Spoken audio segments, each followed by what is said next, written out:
Hello friends, स्वागत है आपका अपने चैनल हिंदी ज्ञानोदय पर। आज की इस वीडियो में हम देखेंगे विराम चिन्ह का प्रयोग कैसे किया जाता है और कौन कौन से विराम चिन्ह का प्रयोग हिंदी में किए जाते हैं। तो अगर हम कामता प्रसाद गुरु के अनुसार देखें तो किसी वाक्य अथवा वाक्यांश का उच्चारण करने में अर्थ और भावों की भिन्नता के अनुसार जिह्वा को कुछ ठहराव के साथ कहीं कहीं रुकना पड़ता है। लेख इत्यादि में विश्राम को सूचित करने के लिए अलग अलग चिन्हों का प्रयोग किया जाता है, जिसे विराम चिन्ह कहा जाता है। ये विराम चिन्ह की एक परिभाषा है, जिसे अंग्रेजी में पंक्चुएशन भी कहते हैं। अगर हम विराम चिन्ह के प्रकार, कितने प्रकार के विराम चिन्ह हैं, इनको अगर हम देखें तो हमारे सामने कुछ इस प्रकार के पिक्चर निकल के आ रही है। पूर्ण विराम चिन्ह, अर्ध विराम चिन्ह, अल्प विराम चिन्ह, अपूर्ण या उपविराम चिन्ह, प्रश्नवाचक विराम चिन्ह, विस्मय आदि आश्चर्य चिन्ह और निर्देशन संयोजक या सामासिक चिन्ह, विवरण चिन्ह, कोष्टक, लाघव और पुनरुक्ति, अवतरण, लोप, दीर्घ उच्चारण, पाद चिन्ह, हंस पद, काकपद, त्रुटिपद, टीका सूचक चिन्ह, स्थूलता सूचक चिन्ह, समाप्ति सूचक चिन्ह। तो ये इतने प्रकार के जो है कि चिन्ह हैं। अब एक एक करके हम देखते हैं कि किस प्रकार से उनका प्रयोग किया जाता है और उनकी परिभाषा किस प्रकार की है। तो अगर हम देखें तो पूर्ण विराम का प्रयोग कैसे किया जाता है, तो हम सभी जानते हैं कि किसी भी वाक्य के अंत में पूर्ण विराम का प्रयोग किया जाता है, किंतु प्रश्नवाचक अथवा विस्मयात्मक वाक्य होने पर पूर्ण विराम का प्रयोग नहीं किया जाता। जैसे राम खाना खा रहा है, तो इसमें जो है कि आपका पूर्ण विराम होगा, लेकिन जो है वह क्या कह रहा है, ओह। अगर जैसे ही इसमें विस्मय आदि लग जाता है तो उसका प्रयोग नहीं किया जाता है। अर्ध विराम का प्रयोग अगर हम देखें तो किसी वाक्य में कई स्वतंत्र वाक्य होने पर उन्हें अलग अलग रखने के लिए भी उसका प्रयोग किया जाता है। अर्ध विराम की जगह पर अल्प विराम की अपेक्षा कुछ अधिक समय का ठहरना चाहिए, अधिक समय तक ठहरना चाहिए। जैसे अगर हम एक सेंटेंस के द्वारा देखें कि किस प्रकार से, तो जैसे ये देखिए, ये सेंटेंस सभी एक दूसरे से कहीं ना कहीं जुड़े हुए हैं, लेकिन इन्हें अलग अलग रखा गया है। तो यहाँ पे अर्ध विराम का प्रयोग किया। जैसे अशोक स्कूल गया, स्कूल की घंटी बजी, शिक्षक कक्षा में प्रवेश करने लगे। तो ये तीनों सेंटेंस कहीं ना कहीं एक क्रम में हैं और इसके लिए जो है कि अलग रखने के लिए यहाँ पे अर्ध विराम का प्रयोग किया गया है। इसी प्रकार अगर आगे हम देखें तो अपूर्ण विराम या उपविराम का प्रयोग कहाँ होता है, तो वाक्य समाप्ति पर भी भाव समाप्त न हो, जिज्ञासा बनी रहे, वहाँ अपूर्ण विराम या उपविराम का प्रयोग किया जाता है। इसका प्रयोग संवाद लेखन, एकांकी लेखन एवं नाटक में लेखक के लेखन में वक्ता के बाद किया जाता है। जैसे अशोक भाई, तो यहाँ अशोक शब्द को अगर हम देखें तो अशोक शब्द के बाद अगर आप देखेंगे तो यहाँ पे आपको उपविराम का प्रयोग किया गया है।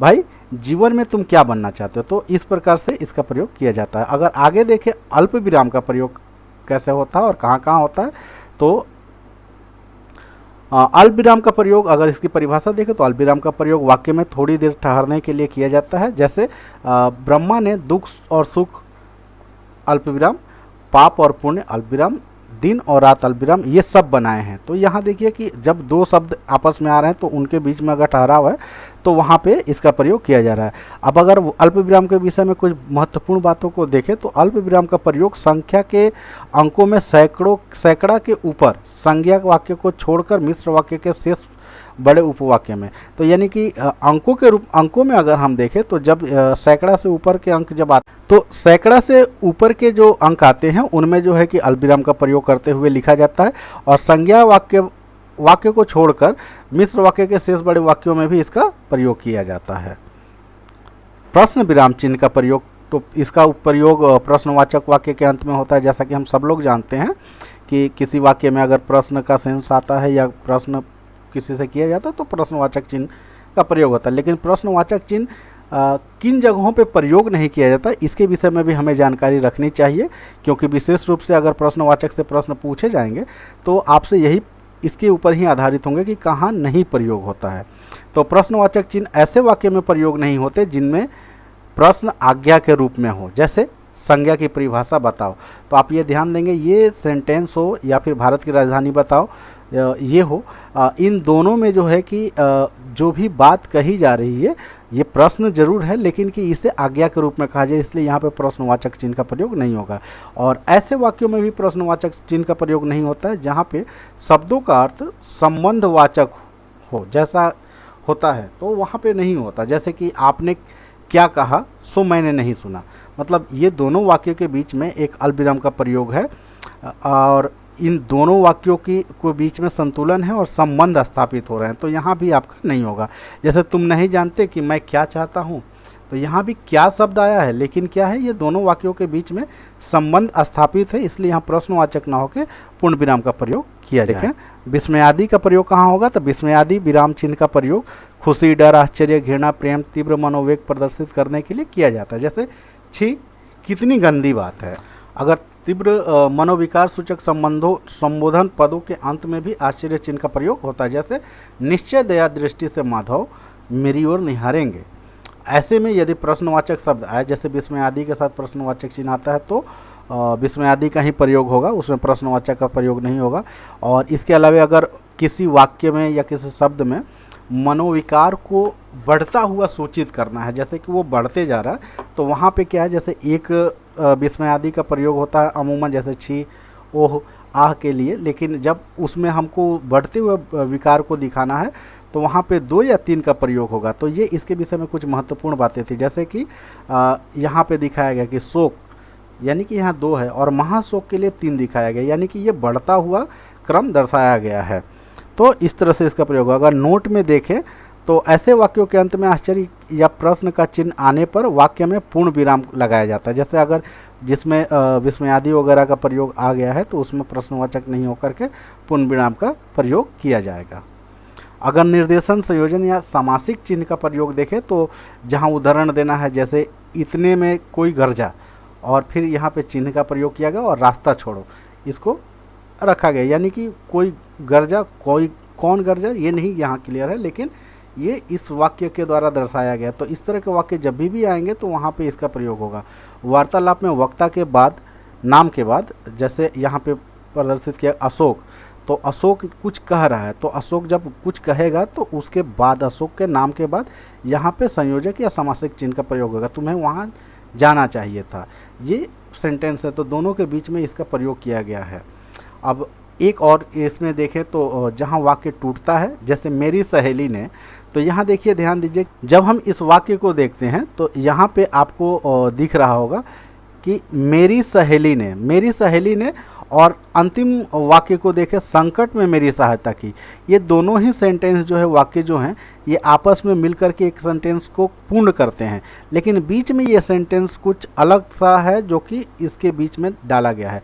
तो मेरी सहेली ने, अब सहेली के बारे में कह गए ईश्वर उसका भला करे, तो यहाँ देखिए वाक्य टूट रहा है, ये आपस में सामंजस्य नहीं, लेकिन ये वाक्य टूट रहे हैं। अगर एक साथ हम इसे लिखें, मेरी सहेली ने ईश्वर उसका भला करे, संकट में मेरी सहायता की, तो ये क्या है कि वाक्य क्रम जो है कि टूट जाएंगे, वो सुनने में और लिखने में भी वाक्य व्याकरण की दृष्टि से सही नहीं होंगे। तो उसमें क्या है, योजक चिन्ह या समासिक चिन्ह का प्रयोग जो है करके इस वाक्य को लिखा जा सकता है, तो ये सही होगा। तो ऐसे वाक्यों में भी इसका प्रयोग होता है। इसके अलावा अगर देखें बार बार अर्थ की स्पष्टता के लिए, जैसे कि आत्मनिर्भरता, तो यहाँ आत्मनिर्भरता शब्द दिया गया है और इस आत्मनिर्भरता को डिफाइन किया गया है, परिभाषित किया गया है कि अपने ऊपर भरोसा। तो जब इस तरह के भी सेंटेंस को हम लिखते हैं तो यहाँ पे आपको निर्देशक चिन्ह या समासिक चिन्ह या संयोजक चिन्ह का प्रयोग होता है। अपनी मेहनत का सहारा उन्नति का मूल मंत्र है। इस तरह से अगर हम देखें तो इनसे संबंधित जो भी वाक्य होंगे उनमें समासिक चिन्ह का प्रयोग किया जाएगा।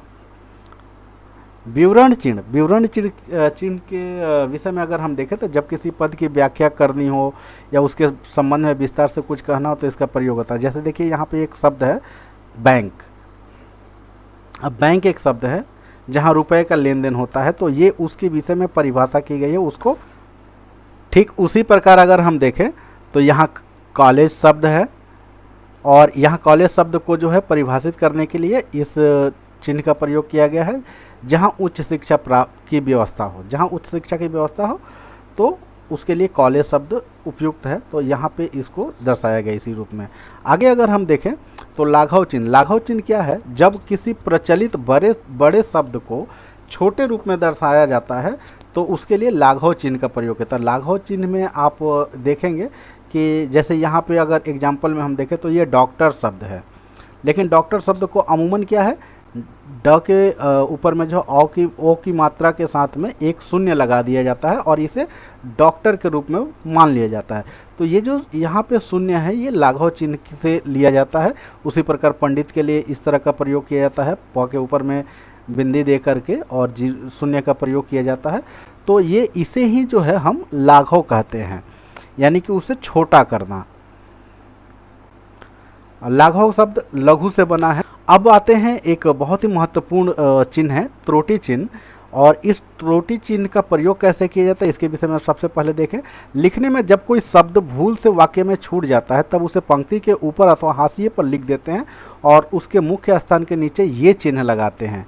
तो यह चिन्ह लगा देते हैं, जैसे रमेश थैला लेकर, ये वाक्य देखिए, रमेश थैला लेकर से बाजार गया। तो रमेश थैला लेकर से बाजार गया, तो बीच में ये शब्द छूटा हुआ है, तो क्या करेंगे, यहाँ पे बीच में ये चिन्ह लगाएंगे और जो शब्द छूट गया है उसे हम यहाँ पे लिख देंगे। तो यहाँ लिखने के बाद क्या होगा कि इसे ये जब भी आगे में जब भी कोई व्यक्ति इसे जब पढ़ेंगे तो वो इसे मान लेंगे कि हाँ रमेश थैला लेकर गाड़ी से बाजार गया, तो वो उसी रूप में उसे पढ़ा जाएगा। अगर हम तुल्यता सूचक चिन्ह का प्रयोग देखें तो तुल्यता सूचक जैसा कि वो अपने शब्द से ही वर्णित है कि तुलना के लिए, जैसे दिन के बराबर दिवस, रात्रि बराबर निशा, अचला बराबर पृथ्वी इत्यादि का प्रयोग। और परिभाषा में देखें तो समानता के अर्थ में तुल्यता सूचक चिन्ह का प्रयोग किया जाता है। आगे अगर हम देखें तो पुनरुक्ति या अनुवृत्ति चिन्ह का प्रयोग कैसे किया जाता है, तो जब लिखने में एक ही शब्द बार बार नीचे के वाक्य में, ये ध्यान देंगे कि नीचे के वाक्य में आना चाहिए। समानांतर वाक्य में जैसे एक वाक्य यहाँ से यहाँ तक हुआ और दूसरा यहाँ हुआ, तो इसमें हम इसका प्रयोग नहीं कर सकते। लेकिन जैसे ये वाक्य हैं, यहाँ पे आचार्य हजारी प्रसाद द्विवेदी और आचार्य रामचंद्र शुक्ल, तो जब नीचे के क्रम में जब लगातार आएंगे तो वहाँ इसका प्रयोग होता है। अगर आप देखेंगे तो जो बड़े बड़े मंदिरों में या फिर किसी ऐसे सार्वजनिक स्थान पर जब जो कोई शिलान्यास होता है उसमें बहुत सारे व्यक्तियों के नाम होते हैं, तो उसमें जो है कि श्री और इन सब चीज़ों के लिए इसका प्रयोग किया जाता है, इस चिन्ह का प्रयोग किया जाता है। या फिर कुछ ऐसे कॉमन नाम मिलते हैं या किसी हॉस्पिटल में जाए तो डॉक्टर के लिए भी इस तरह का प्रयोग किया जाता है, उसे पुनरुक्ति या अनुवृत्ति चिन्ह कहते हैं। टीका सूचक चिन्ह अगर हम देखें तो टीका सूचक चिन्ह के लिए ये कुछ चिन्ह दिए गए हैं। पृष्ठ के नीचे जब हाशिए में कोई सूचना देने के लिए तत्संबंधित शब्द के साथ कोई एक चिन्ह या अंक अक्षर प्रयोग किया जाता है, जैसे उस समय मगध, अशोक और स्टार यहाँ लगाया का शासन था, उस समय मगध में अशोक का शासन था। तो जब इस तरह के वाक्य में जब यहाँ पे स्टार ये लगाया जाता है या फिर किसी तरह का यहाँ जो भी अंक दिए गए हैं या फिर कोई भी ऐसा सिंबल डाला जाता है किसी वाक्य के अंदर में किसी शब्द के पास में, तो इसका मतलब कि इस शब्द को हम अलग से डिफाइन करेंगे, तो उसे पृष्ठ के नीचे में दिया जाता है। जैसे देखिए, तो यहाँ पे अशोक के लिए हमने क्या किया कि स्टार डाल करके फिर वापस में हमने यहाँ पे क्या लिखा, अशोक जिन्हें बौद्ध धर्म को संपूर्ण विश्व में प्रचारित करने के लिए जाना जाता है। यानी यहाँ हम इस जो भी शब्द होंगे उसके लिए जिसके लिए ये चिन्ह प्रयोग होगा उसे अलग से डिफाइन किया जाता है, इसके लिए इसका प्रयोग किया जाता है। अगर हम आगे देखें तो लोप चिन्ह का प्रयोग कहाँ होता है, तो लोप चिन्ह का प्रयोग होता है आपको इन निम्नांकित जो भी दिए गए हैं वाक्य में छोड़े गए अंश के लिए। जैसे अरे अभी तक तुम, इसके आगे भी कुछ कहा जाना था लेकिन वो हिडन है, वो छुपा हुआ है, और ऐसे वाक्यों को लिखने के लिए ये भी एक तरह के वाक्य सौंदर्य है जिसके लिए इसका प्रयोग किया जाता है। और दूसरा अगर देखें तो गोपनीय या अश्लील पदों को छुपाने के लिए भी इसका प्रयोग होता है। जैसे उसने उसे माँ बहन की गाली देते हुए कहा। अब यहाँ पे देखिए कि इसका प्रयोग किया गया है, क्यों, क्योंकि यहाँ पे कुछ अश्लील शब्द थे जिन्हें कि उल्लेखित करना जरूरी नहीं था, तो यहाँ पे डॉट डॉट डॉट डाल करके छोड़ दिया गया, तो सामने और पढ़ने वाला समझ जाएगा कि यहाँ पे कुछ ना कुछ उसे अश्लील कहा गया था। इसके अलावा अगर रिक्त स्थान को दिखाने एवं कहानी इत्यादि में सस्पेंस या जिज्ञासा बढ़ाए रखने के लिए भी इसका प्रयोग होता है। जैसे जो जन्म लेता है उसकी डॉट डॉट डॉट निश्चित होती है। तो इस तरह की के प्रयोग जो है लोप चिन्ह के माध्यम से किए जाता है। तो लोप चिन्ह आमतौर पर कहें तो यही है जो कि दिखते नहीं हैं लेकिन वो वाक्य के अंदर में उनके अर्थ समाहित होते हैं। अवतरण या उद्धरण चिन्ह का अगर प्रयोग देखें तो ये दो तरह के होते हैं, एक इकहरा और एक दोहरा। तो पहले इकहरे का हम देखते हैं कि किस प्रकार का इसका प्रयोग होता है। वाक्य में प्रयुक्त लोकोक्तियों या कहावत में किसी शब्द को हाईलाइट करने के लिए तथा किसी शब्द के व्यंग्यार्थ को प्रस्तुत करने के लिए इकहरे अवतरण चिन्ह का प्रयोग किया जाता है। और दोहरे के लिए अगर हम देखें तो दोहरे अवतरण चिन्ह का प्रयोग किसी वक्ता, लेखक या कथन को हूबहू लिखने के लिए किया जाता है। जैसे सक्सेना जी ने ठीक ही कहा, धीरे धीरे कुछ नहीं मिलता, सिर्फ मौत मिलती है। तो यहाँ क्या है, वो उनके सेंटेंस को जैसा उन्होंने कहा उसी हिसाब से यहाँ पे एज इट इज रखा गया है, इसलिए यहाँ पे क्या है, दोहरे अवतरण का प्रयोग किया गया है। लेकिन ये हम ध्यान देंगे कि जब किसी संज्ञा के रूप में जैसे पुस्तक वगैरह के नाम को हम जब करते हैं तो उसमें इकहरे अवतरण का प्रयोग किया जाता है। तो फ्रेंड्स, आज के इस वीडियो में हमने विराम चिन्ह और उनके प्रयोग का अध्ययन किया और देखा कि कैसे विराम चिन्हों का प्रयोग किन किन जगहों पे किया जाता है। इसके अतिरिक्त भी कुछ और विराम चिन्ह हैं, लेकिन वो परीक्षा के दृष्टिकोण से उतने महत्वपूर्ण नहीं है जितने कि हमने आज के इस वीडियो में चर्चा की। तो फ्रेंड्स, आज के इस वीडियो में इतना ही। मिलते हैं अपने अगले वीडियो में कुछ नए संदर्भों के साथ, नए प्रश्नों के साथ। तब तक के लिए बहुत बहुत धन्यवाद।